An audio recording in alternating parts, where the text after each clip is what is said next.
تبارك الذي نزل الفرقان على عبده ليكون للعالمين نذيرا۔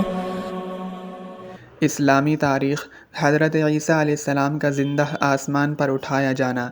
حضرت عیسیٰ علیہ السلام نے بنی اسرائیل کی اصلاح کے لیے شہر شہر اور گاؤں گاؤں چل کر اللہ کے دین کو پھیلانے کی جد و جہد شروع کی۔ آپ کی اس دعوت سے محبت و عقیدت میں دن بدن اضافہ ہونے لگا۔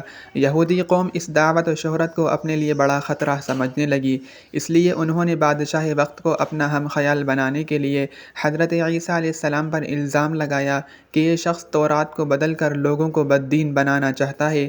تو اس مشرک بادشاہ نے حضرت مسیح علیہ السلام کو گرفتار کر کے سولی پر چڑھانے کا حکم دے دیا۔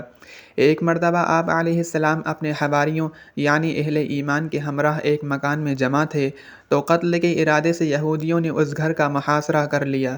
سارے حواری اپنی جان بچا کر بھاگے اور یہودیوں نے اپنے ایک آدمی کو انہیں قید کرنے کے لیے اندر بھیجا تو اللہ تعالیٰ نے پہلے ہی حضرت عیسیٰ علیہ السلام کو آسمان پر اٹھا لیا اور اندر جانے والے شخص کو حضرت عیسیٰ علیہ السلام کا ہم شکل بنا دیا۔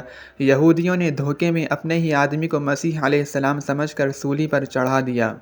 تبارك الذي نزل الفرقان على عبده ليكون للعالمين نذيرا۔